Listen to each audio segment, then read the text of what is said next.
And welcome. Thank you, and we are delighted that you are here to join us for a very, very special lunch program. At each global conference, we bring leaders and insights from around the world so that we can all best advance a thriving world. In a little while, our panel on the state of the world will begin, expertly moderated by the New York Times' Nick Kristof.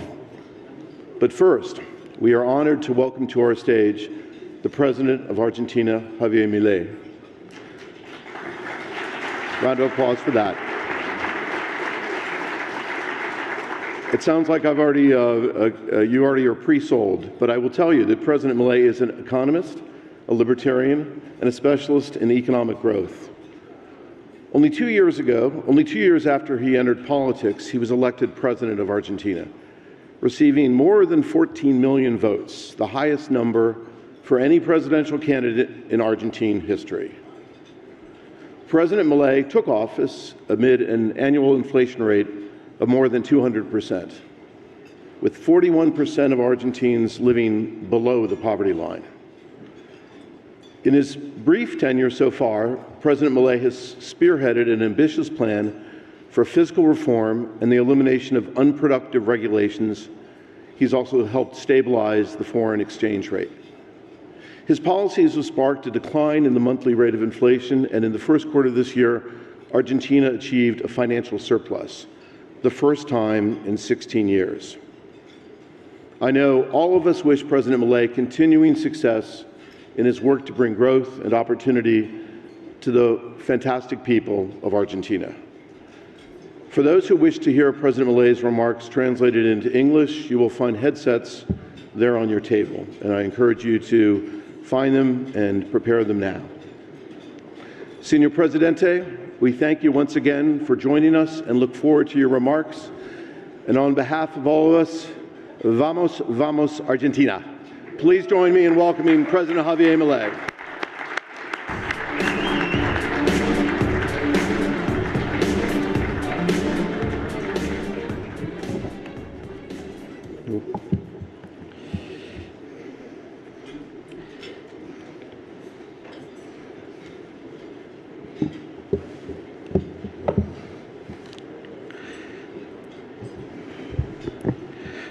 Buenos días a todos.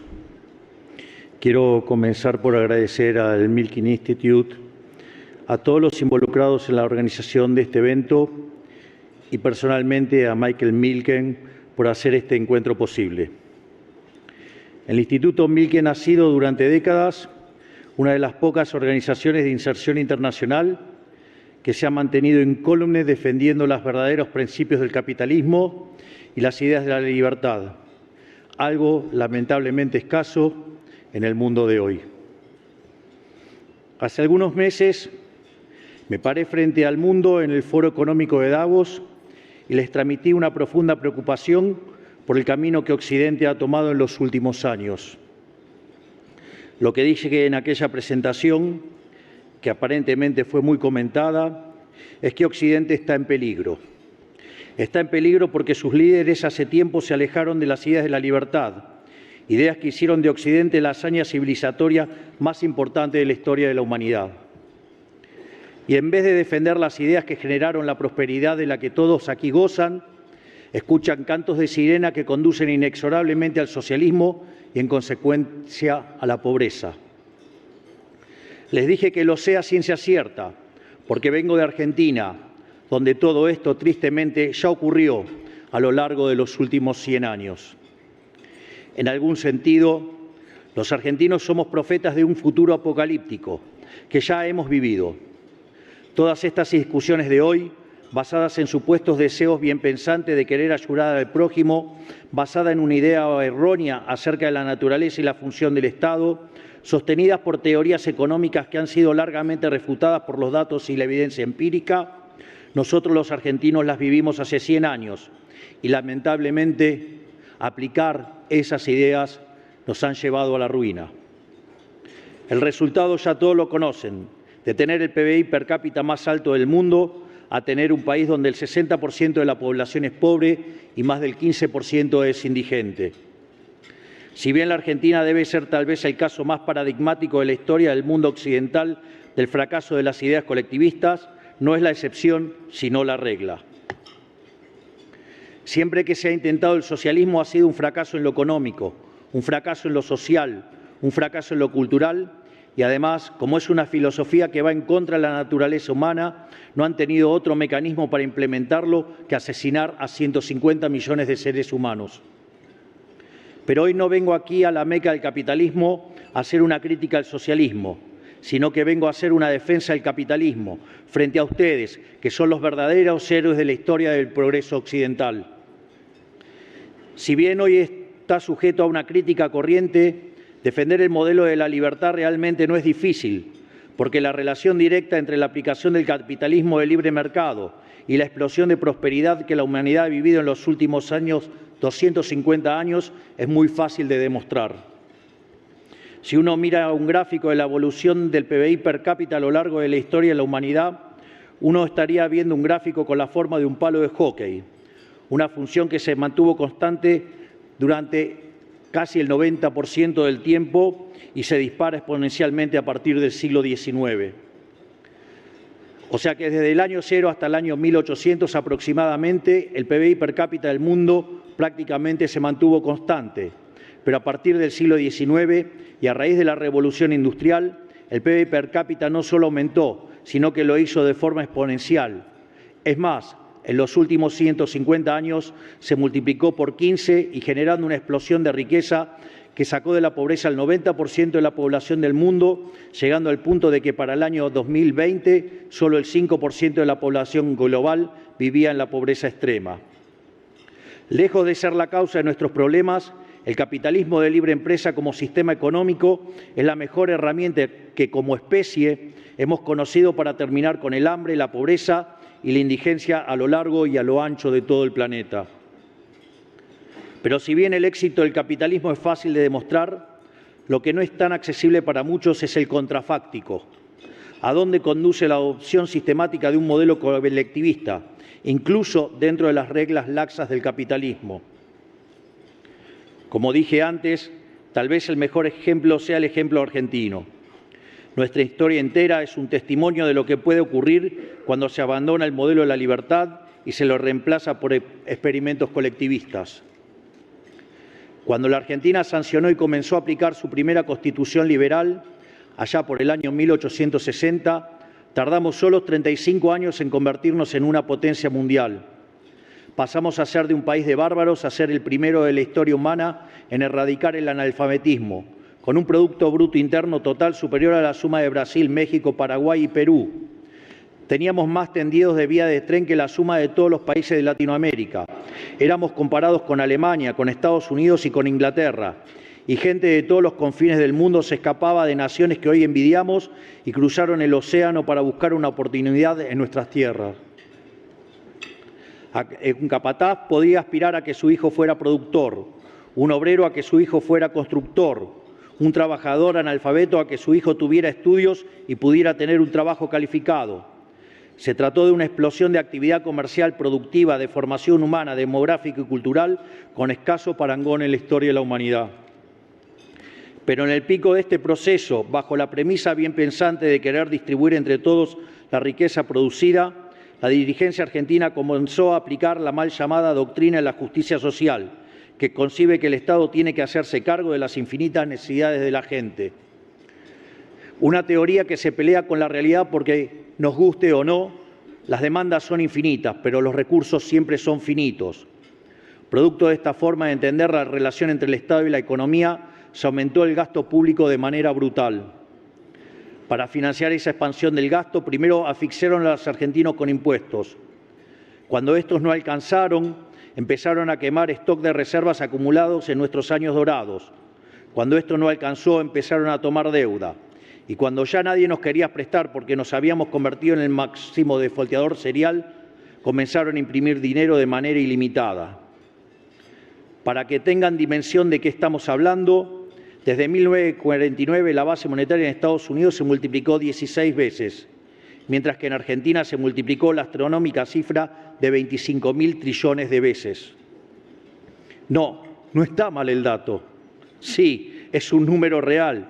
No lo estoy inventando. Lo repito, la base monetaria se expandió 25.000 trillones de veces. Eso es el nivel de descalabro que pueden producir los políticos si les permite desviarse de los principios básicos de la economía de mercado. Y este ciclo no lo vimos una vez, sino una decena de veces. Se rompieron una y otra vez todas las reglas básicas de la economía para sostener el afán de los políticos de gastar lo que no tenemos. Y como resultado natural de estas medidas, vimos cómo nuestros ciudadanos comenzaron a empobrecerse sistemáticamente hasta caer al puesto 140 del mundo en el ranking del PBI per cápita, habiendo llegado a multiplicar la pobreza por más de 10 veces en los últimos 50 años.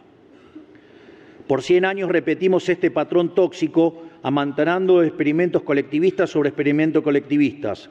Y llegamos al año pasado a uno de los pisos más profundos de este ciclo, cuando asumimos el gobierno y encontramos una situación tan crítica que, de continuar todo como estaba, la economía se encaminaba a una hiperinflación que por lo menos hubiera dejado una hiperinflación del 15.000%. O sea que como economista y como argentino conozco en carne propia cómo jugar con fuego puede exterminar a un país de las vías del progreso y robarle 100 años de historia. Por eso, hace algunos meses en Davos, me pregunté cómo puede ser que desde la academia, los organismos internacionales, la política y la teoría económica se demonice un sistema económico que ha sacado de la pobreza más extrema al 90% de la población mundial. ¿Por qué Occidente quiere renunciar por su propia cuenta a los principios y creencias que lo hizo llegar a donde llegó? ¿Y por qué insiste con experimentos para los cuales hay ejemplos históricos de su fracaso, como es el caso argentino? Claro que cuando hablamos de Davos no hablamos de cualquier foro. Se trata quizás de la institución global que ha tenido mayor influencia en orientar la dirección política y económica, tanto de naciones como corporaciones, sociedades y organizaciones no gubernamentales a lo largo de los últimos 40 años. Pero ocurre que quienes lideran Occidente se han olvidado de una verdad elemental, y es responsabilidad moral de quienes aún le recordamos defenderla y declamarla. Y esa verdad ineludible es que la libertad económica en busca del interés individual produce beneficios colectivos y que, por lo tanto, el empresario que arriesga capital en pos de una ganancia es un benefactor social. Porque en un sistema que garantiza las instituciones clásicas del liberalismo, la propiedad privada, los mercados libres de intervención estatal, la libre competencia entendida como libre entrada y salida, la división del trabajo y la cooperación social, la única forma de ser exitoso es sirviendo al prójimo con bienes de mejor calidad a un mejor precio.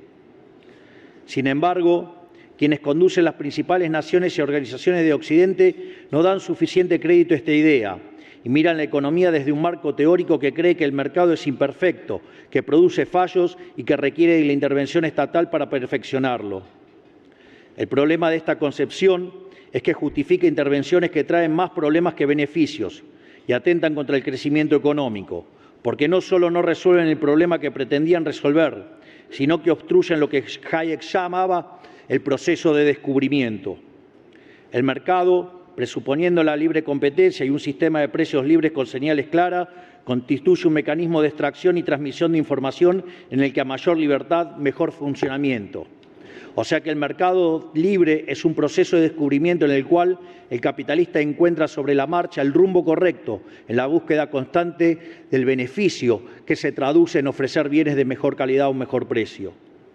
Quienes briegan por el intervencionismo no solo impiden el funcionamiento virtuoso del mercado, sino que encima se felicitan a sí mismos e intercambian medallas de responsabilidad social en pomposas ceremonias, mientras que terminan promoviendo una agenda de valores que le abre la puerta poco a poco al socialismo y, en consecuencia, a la miseria.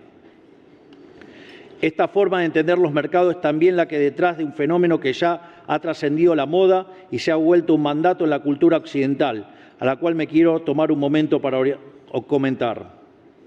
Hablo de una cultura autorrepresiva y autoflagelante que se ha difundido en el mundo corporativo, en el mundo periodístico, en el mundo de la educación y en el mundo del entretenimiento. Una cultura donde, producto de distintos tipos de coacción, todas directa o indirectamente promovidas por el Estado, se persigue al privado para que se someta a mandamientos de supuesta moral en cuestiones como el género, la cuestión racial o la cuestión ambiental, que muchas veces terminan atentando directamente contra la libertad y la capacidad de las empresas para generar riqueza. Se trata de conceptos que llevan al absurdo de castigar el mérito para premiar la diversidad, de regular la libre circulación de ideas para evitar ofender a algunas pocas almas sensibles, de demonizar el optimismo tecnológico por miedo al cambio climático. Son ideas y conceptos que castigan la ambición y premian la mediocridad, que castigan el riesgo y premian el conservadurismo. En definitiva, son ideas que promueven pasiones tristes y bregan para que seamos versiones cada vez pequeñas de nosotros mismos, cuando son precisamente la innovación, la ambición, la codicia y la acción humana las que impulsan el desarrollo de nuestra especie. O sea, como civilización, habiendo visto de que somos capaces, estamos eligiendo desconfiar de nuestra propia capacidad, negar nuestra propia virtud, nuestra propia identidad y cometer lo que es, a todas luces, un suicidio colectivo. Hoy, ya demasiado tarde en algunos lugares, vemos con horror los frutos que empiezan a dar estas ideas. Por ejemplo, esta semana aquí mismo, en Estados Unidos, con las decenas de miles de jóvenes a lo largo y a lo ancho de los campus universitarios, reivindicando el terrorismo islámico y promoviendo el antisemitismo. O sea, literalmente, la futura élite de Occidente enemistada con su propia cultura. Marx decía, en ese panfleto detestable que escribió con Engels, que el capitalismo llevaba en sí mismo el germen de su propia destrucción. Esperemos que, como el resto de las cosas que escribió, haya estado equivocado. Ahora, no se equivoquen. Yo sí creo que el sector privado tiene un mandato de responsabilidad social muy claro, pero no tiene que ver con hacerse el moralista o el culposo. La verdadera responsabilidad social del empresario es un efecto natural del funcionamiento libre de su propia actividad económica. El mandato de producir bienes y servicios de mejor calidad, mejor precio, ligado a la maximización de los beneficios. La responsabilidad social del empresario es ganar dinero y eso solamente lo puede hacer sirviendo al prójimo con bienes de mejor calidad a un mejor precio. Por lo tanto, los empresarios son benefactores sociales, lejos de las críticas que suelen hacerles los políticos gastadores y despilfarradores. Ese mandato redunda en la generación de mercados más competitivos, con sociedades mejor satisfechas y, en última instancia, no solo satisface demandas, sino también ensancha los horizontes de lo que el hombre quiere y puede hacer a través de la innovación tecnológica. O sea que ese mandato redunda, al final del día, en una tendencia a la excelencia humana y al enaltecimiento de nuestra especie. No es un mandato de moralina superficial que se cumple regulando el libre mercado, es un mandato de gloria que se cumple desatándolo. Por el contrario, cuando el afán de algunos por regular obtura la pulsión humana por crear y le ata las manos, estamos ante un problema. Porque construir un futuro prometedor para la especie es imposible si hay ideas buenas que, no importa lo buenas que sean, son consideradas demasiado heréticas para ser exploradas. Porque construir un futuro prometedor para la especie es imposible si sacrificamos el mérito, la competencia y los resultados en el altar de la diversidad, dado que fueron precisamente la libre circulación de ideas y un sistema de incentivos que promueve el esfuerzo y el mérito los pilares sobre los que se construyó Occidente. Entonces, quiero hoy reivindicar las grandes ambiciones de nuestra especie y nuestra civilización. Desde que existen los mercados libres, hemos cruzado frontera tras frontera. Hemos sacado al mundo entero de la pobreza en 250 años. Hemos puesto hombres en la Luna y ahora miramos a Marte. Y lo hemos hecho gracias a la ambición, la creatividad y al optimismo de hombres como ustedes, que se asocian entre sí en pos de la búsqueda de la propia felicidad. No tenemos que perder la fe en esa ambición primal que los humanos tenemos como guía. Somos una especie de exploradores, de creadores, de inventores, no de burócratas. Y es el empresario aventurero, no el burócrata de escritorio, la clase de hombre que encarna en el presente esta cualidad atemporal del espíritu humano. Por eso, no quiero dejar de celebrar el esfuerzo de mi amigo Elon Musk por pisar Marte, porque entendemos que la exploración espacial está a la altura de nuestro destino como especie exploradora, demasiado grande para estar confinados a este planeta. Tenemos la obligación moral de proteger los pilares que hicieron posible todo este edificio de ambiciones, logros y sueños. Esos pilares sobre los que está edificada la historia del progreso humano son la defensa de la vida, de la libertad y de la propiedad. Si los olvidamos o los damos por sentados, corremos el riesgo de perderlo todo. Miro a la Argentina con todos los cambios que estamos emprendiendo y veo que estamos a contramano del mundo, porque mientras que en el resto del mundo las ideas de la libertad están bajo asedio, en la Argentina se erige una fe renovada en ellas. Mientras Occidente gira hacia el control y hacia la imposición, la Argentina gira hacia la confianza de sus ciudadanos en el ejercicio de su libertad. Mientras Occidente gira hacia el déficit, la burocracia y el Estado entrometedor, Argentina gira hacia la austeridad, hacia el ahorro y retira al Estado de la actividad económica. Mientras Occidente gira hacia el chamanismo económico y hacia formatos insostenibles de heterodoxia que ponen en peligro el futuro de todos, la Argentina vuelve al sendero de la razón, a las ideas del sentido común.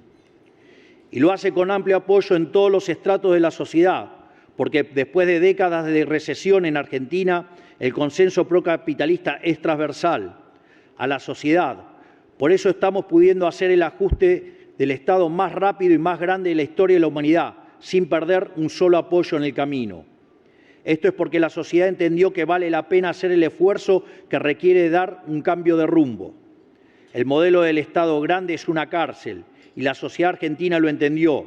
Por eso apoya la ley que estamos impulsando en el Congreso, que es el proyecto de reforma del Estado tributaria, fiscal y regulatorio más importante de los últimos 150 años. ¿Cómo puede ser que la fuerza política en mayor minoría parlamentaria de la historia democrática, en un contexto de penuria económica total, pueda impulsar la reforma más ambiciosa de la que se tenga memoria y lo haga con apoyo popular? Esto es porque la sociedad argentina exige un cambio de rumbo profundo y urgente para volver a abrazar las ideas de la libertad. Cuando tomamos el timón del Estado y de la economía argentina en diciembre, anunciamos desde el primer día que con nosotros se acababa el déficit y en consecuencia se acababa la emisión monetaria y la inflación. El establishment no nos quiso dar crédito y se dijeron muchas cosas. Se dijo que hacer un ajuste de más de 1 punto del PBI era imposible. Se dijo que tener déficit cero en el primer año era imposible. Se dijo que una política de tasas bajas no servía para reducir la inflación. Pero hemos desafiado estos pronósticos y estamos cumpliendo nuestros objetivos. En tan solo 5 meses logramos el primer trimestre con superávit fiscal y financiero en el sector público nacional luego de 20 años, habiendo heredado de la administración anterior un déficit consolidado de más de 15 puntos del producto entre déficit del Tesoro y déficit del Banco Central, lo cual es, sin exagerar, una hazaña de proporciones históricas, no solo en Argentina, sino a nivel mundial.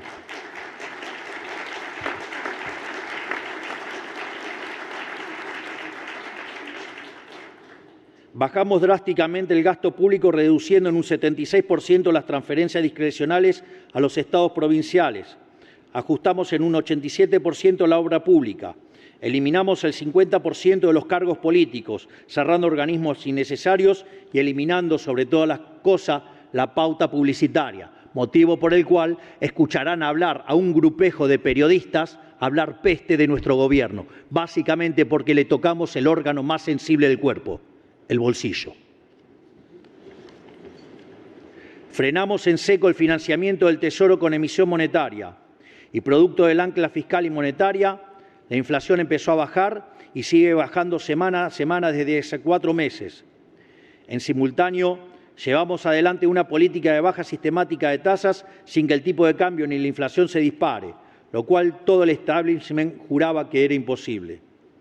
Y todo esto lo hemos hecho con toda la política, la mayoría del periodismo y una buena parte del poder económico prebendario en contra, y sin los recursos jurídicos que le solicitamos al Congreso y con los que todos los presidentes de los últimos años han contado. Lo cual es esperable en parte, porque cada partida presupuestaria que recortamos hay un privilegio o negocio que le estamos quitando a algún político o a algún amigo del poder. Pero así, aún ante semejante adversidad, estamos cumpliendo con los resultados y los resultados se están acompañando.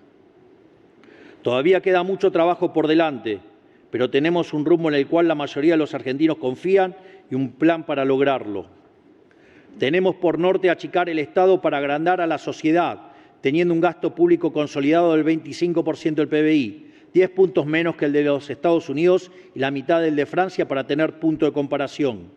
Tenemos por norte devolverles a los argentinos cada peso que ahorremos, primero eliminando la inflación y luego, el día de mañana, reduciendo los impuestos como consecuencia del crecimiento económico. Y tenemos por norte desarmar la maraña de regulaciones en la que se ha convertido la Argentina para liberar la actividad económica y desatar su fuerza productiva. Por eso, hemos sancionado una orden ejecutiva donde derogamos más de 350 leyes. Por eso estamos impulsando una ley que contiene reformas en el plano fiscal, laboral, previsional y tributario, incluyendo un régimen de promoción inédito para las grandes inversiones. En total, entre ambos instrumentos habremos introducido cerca de 700 reformas estructurales en los primeros 5 meses del Gobierno. Un programa de reformas 7 veces más grande que la reforma del Estado impulsada por el presidente Carlos Menem a principios de los 90, el último gran proyecto liberal que tuvo la Argentina. En otras palabras, estamos haciendo realidad el programa reformista más ambicioso de los últimos 150 años, porque la única manera de sacar el 60% de los argentinos de la pobreza es con crecimiento económico y solo hay crecimiento económico con libertad. No hay otra manera. Para nosotros, la única tarea del Estado es proteger la vida, la libertad y la propiedad de los argentinos, para que cada uno pueda ser arquitecto de su propio destino. Esta es nuestra visión. Es una visión parecida a la que sostuvieron todos los países prósperos de Occidente en los momentos grandes de su historia. La tarea del Estado no es poner plata inventada en el bolsillo de la gente, sino asegurar las condiciones macroeconómicas y jurídicas para que el sector privado pueda desarrollarse por su cuenta. Un Estado que vela por la vida, la libertad y la propiedad de los individuos, y un sector privado pujante que arriesga, apuesta por el país y genera riqueza. Nosotros establecemos las bases, el sector privado se encarga del resto. Por eso, a esta presentación de quiénes somos y qué queremos para nuestro país que le he traído hoy, les quiero agregar una invitación, tanto a todos ustedes como también a sus pares del mundo y de la Argentina. Después de décadas de estancamiento, la Argentina tiene todo dado para emprender un proceso de convergencia económica que nos coloque a la par de las grandes potencias del mundo.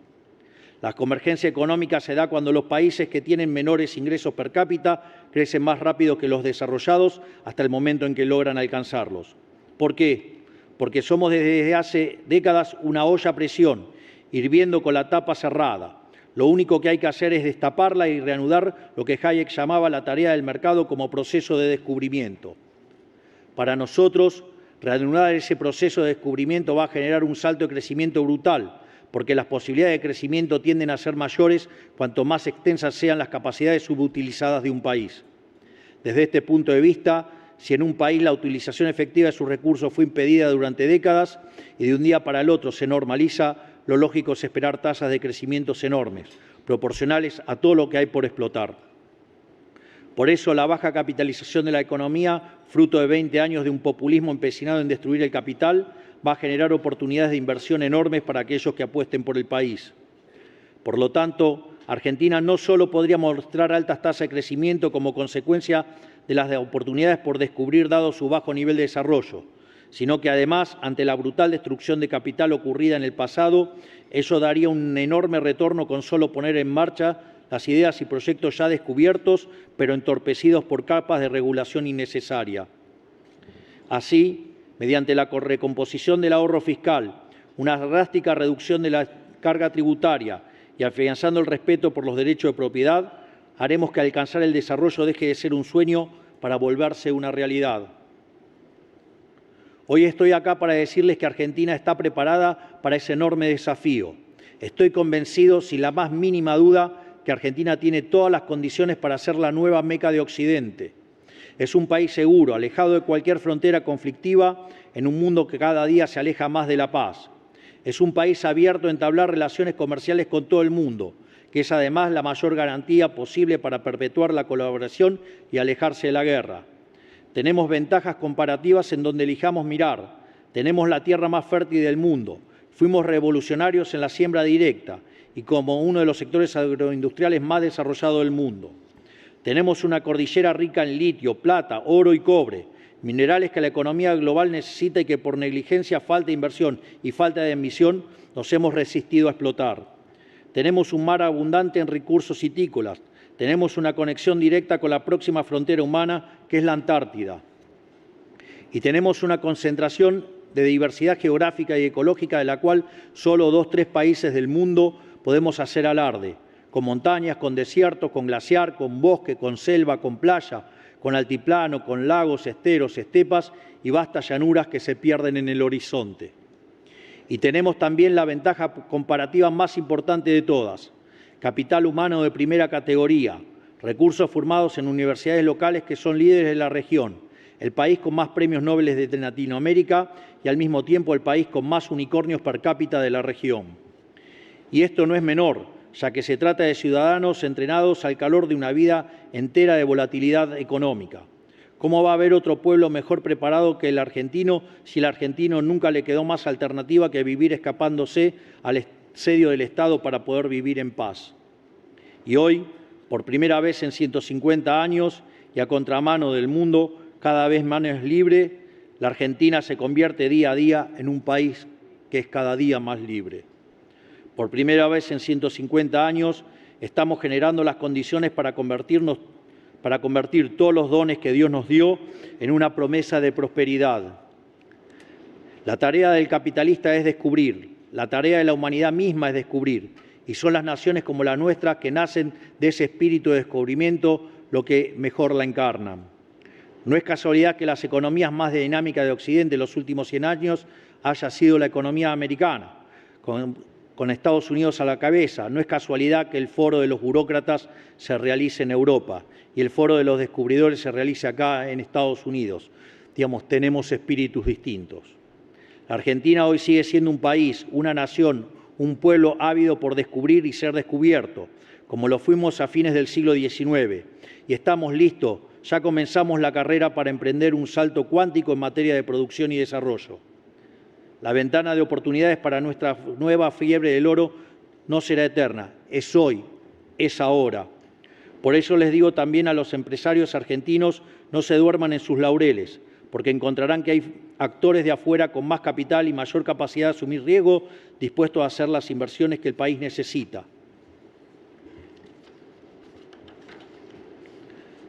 Finalmente, quiero concluir estas palabras invitando a todos aquí presentes, que son los héroes de la historia del progreso de la humanidad, a que si creen como yo en la superioridad del capitalismo de libre empresa, que si creen como yo que Occidente se camina a un lento pero seguro retroceso, que si creen como yo que el mérito, la ambición, la libertad y la innovación y el optimismo son valores esenciales de la especie humana que deben ser premiados, quiero invitarlos a que apuesten por Argentina. Ayúdenme ustedes, que son el progreso humano encarnado, a hacer de la Argentina la nueva Roma del siglo XXI, a hacer de la Argentina una tierra de oportunidades para todos aquellos que estén dispuestos a habitar nuestro suelo. Son ustedes los que pueden demostrarle a los burócratas del mundo que están destruyendo Occidente, que las ideas de la libertad son la única forma de alcanzar la prosperidad. En este sentido, también les quiero señalar, que me parece muy significativo, unas palabras del Papa Benedicto XVI, o sea, Joseph Ratzinger, que decía: Occidente siente un odio por sí mismo que es extraño y que solo puede considerarse como algo patológico. Solo ve de su propia historia lo que es censurable y destructivo, al tiempo que no es capaz de percibir lo que es grande y puro. Por ello les pido, volvamos a abrazar las ideas de la libertad con orgullo.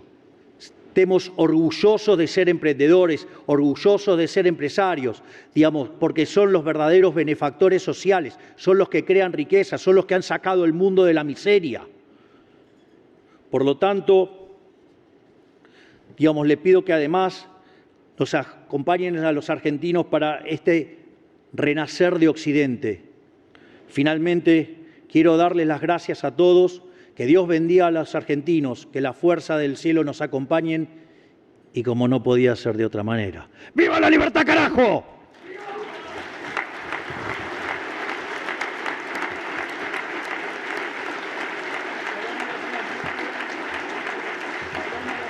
Shalom.